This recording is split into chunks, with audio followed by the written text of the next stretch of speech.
brought to you by ITEL.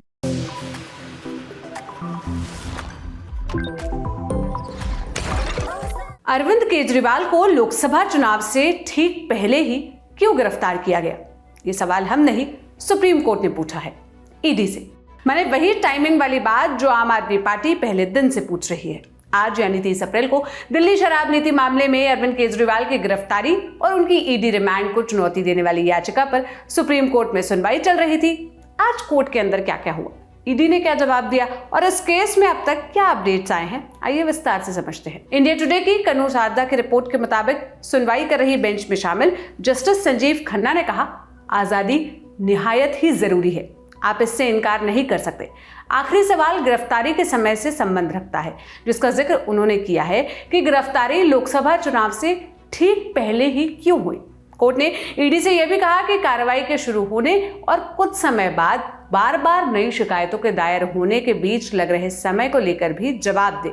वहीं केजरीवाल की तरफ से पेश हुए वरिष्ठ अधिवक्ता अभिषेक मनु सिंघवी ने कोर्ट से कहा कि अभी तक इस मामले में केजरीवाल के सीधे तौर पर शामिल होने का कोई भी सबूत नहीं मिला है, न ही उनके यहाँ किसी तरह की कोई बरामदगी हुई है। वहीं जस्टिस संजीव खन्ना और जस्टिस दीपांकर दत्ता की बेंच ने ईडी का पक्ष रखने वाले सॉलिसिटर जनरल एसपी राजू से अगली सुनवाई में 5 सवालों के जवाब देने को कहा है।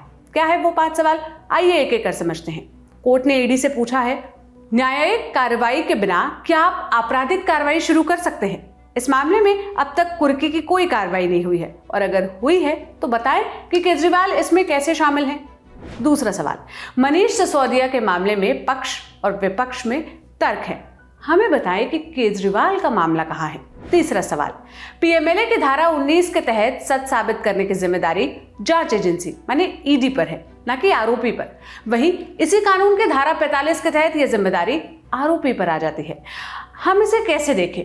क्या हमने दोनों के लिए एक समान मानक नहीं बनाया है? चौथा सवाल, केजरीवाल के खिलाफ कार्रवाई शुरू करने और उनकी गिरफ्तारी की टाइमिंग, और ये सब लोकसभा चुनाव से पहले ही क्यों हुआ? इस मामले की अगली सुनवाई 3 मई को होगी। इसी दिन ईडी को अपना जवाब दाखिल करना है। इससे पहले अरविंद केजरीवाल को दिल्ली शराब नीति मामले में 21 मार्च को गिरफ्तार किया गया था। वो 1 अप्रैल से तिहाड़ जेल में बंद है। फिलहाल उनकी न्यायिक हिरासत 7 मई तक है। इधर 9 अप्रैल को दिल्ली हाईकोर्ट में फैसला सुनाया गया कि मुख्यमंत्री की गिरफ्तारी अवैध नहीं है, माने केजरीवाल की गिरफ्तारी अवैध नहीं है। इसी फैसले के खिलाफ अरविंद केजरीवाल सुप्रीम कोर्ट पहुंचे, जिस पर आज सुनवाई हुई। अब आगे इस मामले में जो भी अपडेट आएगा हम आप तक जरूर पहुंचाएंगे। बाकी आप इस मसले पर क्या राय रखते हैं हमें कमेंट बॉक्स में जरूर बताइएगा। ये सारी जानकारी जुटाने में मदद की थी मेरे साथी मुरारी ने। मेरा नाम सोनल है। देश और दुनिया की तमाम खबरों के लिए ललन टॉप देखते रहिए। शुक्रिया।